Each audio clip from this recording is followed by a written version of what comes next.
Welcome to our channel. ఈరోజు మన recipe healthy రాగి సూప్. కాల్షియం ఎక్కువగా ఉండి రాగి పిండితోటి ఇలా సూప్ ప్రిపేర్ చేసుకొని చిన్నపిల్లల నుండి పెద్దవాళ్ళ వరకు అందరూ తీసుకుంటే హెల్త్కి చాలా మంచిదండి. ఇంకా వెయిట్ లాస్ అవ్వాలి అనుకునే వాళ్ళైతే ఎక్కువగా వెజిటబుల్స్ వేసుకొని ఇలా సూప్ ప్రిపేర్ చేసుకొని నైట్ డిన్నర్గా తీసుకుంటే ఒక కప్పు తీసుకున్నా కూడా కడుపు చాలా ఫుల్గా అనిపిస్తుంది. ఇప్పుడు మనం ఈ సూప్ ప్రిపేర్ చేసుకుందామండి. దీనికోసం ముందు నేను వెజిటబుల్స్ అన్నీ కట్ చేసి తీసుకున్నాను. ఒక మీడియం సైజ్ ఆనియన్ని బాగా చిన్న చిన్న ముక్కలుగా కట్ చేసి తీసుకున్నానండి. మీ దగ్గర సాంబార్ ఆనియన్స్ చిన్న చిన్న ఆనియన్స్ ఉంటాయి కదా, అది ఉంటే వాటిని తీసుకోండి. 1/2 ఇంచ్ అల్లాన్ని కూడా చిన్న చిన్న ముక్కలుగా కట్ చేసి తీసుకున్నాను. 3 వెల్లుల్లి రెబ్బల్ని కూడా బాగా చిన్న పీసెస్గా చేసి తీసుకున్నాను. అలాగే ఒక పచ్చిమిర్చిని కూడా బాగా చిన్న చిన్న ముక్కలుగా కట్ చేసి తీసుకున్నానండి. వీటితో పాటుగా నేను ఇక్కడ కొన్ని రకాల కూరగాయలు తీసుకున్నానండి. ఇవే కాకుండా మీకు ఇంట్లో ఏమి అందుబాటులోగా ఉంటే అవి తీసుకోండి. టమాటో, క్యాబేజ్, కాలీఫ్లవర్, క్యాప్సికమ్ మీ దగ్గర ఏ ఉంటే వాటిని యాడ్ చేసేసుకోవచ్చు. ఇక్కడ నేను క్యారెట్, బీన్స్, బీట్రూట్ ఇంకా బ్రొకోలీ తీసుకున్నాను. అలాగే కొన్ని పచ్చి బఠానీలు కూడా తీసుకున్నాను. మీ దగ్గర ఏ కూరగాయలు ఉంటే వాటితోటే మీరు ఈ సూప్ ప్రిపేర్ చేసేసుకోవచ్చు. వీటన్నింటినీ చిన్న చిన్న ముక్కలుగా కట్ చేసి తీసుకున్నానండి. తర్వాత మనం సూప్తో పాటు తినేటప్పుడు పెద్ద ముక్కలుగా ఉంటే మనకు నమలడానికి ఇబ్బంది లేకుండా ఇలా చిన్న చిన్న పీసెస్గా కట్ చేసి తీసుకున్నాను. తర్వాత స్టవ్ ఆన్ చేసుకొని ఒక బాండీ కానీ గిన్నె కానీ తీసుకోండి. ఇందులో 1 స్పూను నెయ్యి తీసుకున్నాను. నెయ్యి ఇప్పుడు కరిగిన తర్వాత 1 స్పూన్ జీలకర్ర తీసుకోండి. ఇది లైట్గా మనకి వేగిన తర్వాత ఇప్పుడు ఇందులో మనం ఇందాక కట్ చేసి పెట్టుకున్నాం కదా, ముందుగా ఆనియన్స్ వేసుకుంటున్నాను. ఒకసారి ఆయిల్లో అలా మిక్స్ చేసేసుకోండి. తర్వాత కట్ చేసి పెట్టుకున్న అల్లము, వెల్లుల్లి ఇంకా పచ్చిమిర్చి ముక్కలు కూడా వేసేసుకుంటున్నాను. ఇవన్నీ వేసుకొని ఆనియన్స్ మనకి ఆయిల్లో లైట్గా ట్రాన్స్పరెంట్ కలర్ వచ్చేంత వరకు మీడియం ఫ్లేమ్లో పెట్టుకొని వేయించుకోవాలి. ఇవి లైట్గా వేగిన తర్వాత ఇప్పుడు ఇందులో మనం తీసుకున్న కూరగాయ ముక్కలన్నీ కూడా వేసేసుకుంటున్నానండి. ఇవి వేసుకొని ఒకసారి ఇలా మిక్స్ చేసేసుకోండి. మనకి కూరగాయ ముక్కలు హాఫ్ కుక్ అవ్వాలి. ఇప్పుడు ఇందులో నేను ఒక 1/2 స్పూను పసుపు, అలాగే ఒక 1/2 స్పూను వేయించిన జీలకర్ర పొడి వేసుకుంటున్నాను. ఈ రెండు వేసుకొని ఒకసారి ఇలా మిక్స్ చేసుకొని ఫ్లేమ్ మీడియం ఫ్లేమ్లో పెట్టుకొని మూత పెట్టేసి ఒక 5 నిమిషాలు కుక్ చేసుకోవాలి.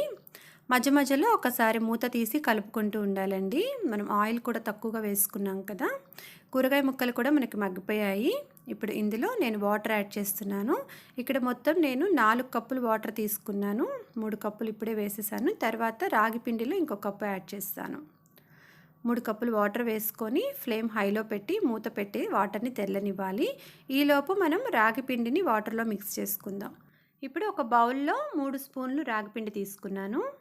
ఇందులో కొంచెం వాటర్ వేసుకొని దీన్ని పల్చగా ఎక్కడ ఉండలు లేకుండా ఇలా పల్చగా మిక్స్ చేసుకోవాలి. రాగిపిండి డైరెక్ట్గా మనం హాట్ వాటర్లో వేసేస్తే ఉండకట్టుతుంది. అందుకని ముందు ఇలా పిండిని కొంచెం వాటర్లో ఉండలు లేకుండా మిక్స్ చేసుకున్న తర్వాతే యాడ్ చేయాలి. చూడండి, ఇలా పల్చగా కలుపుకున్నాం కదా. ఈలోపు మనకి వాటర్ కూడా ఇక్కడ చక్కగా తెరులుతూ ఉన్నాయి.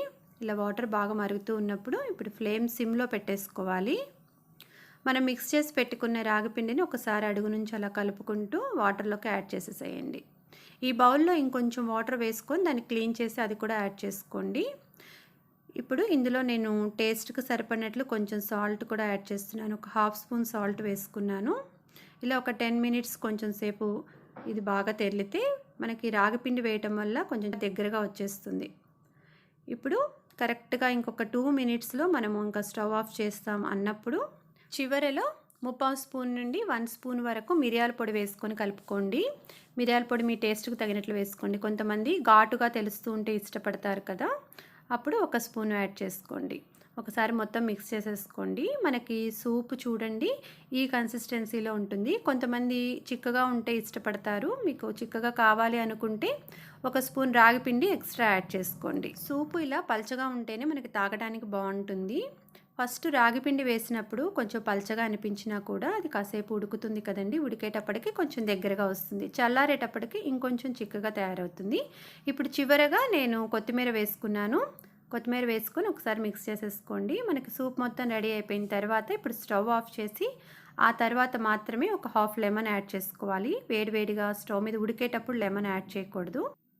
రాగి సూప్ రెడీ అయిపోయిందండి. వేడివేడిగా సర్వ్ చేసుకుంటే బాగుంటుంది. మిరియాల ఘాటు తెలుస్తూ పుల్ల పుల్లగా సూప్ చాలా బాగుంటుంది. ఈ హెల్దీ సూప్ మీరు కూడా ఒకసారి ట్రై చేసి చూడండి. Thank you so much for watching this video.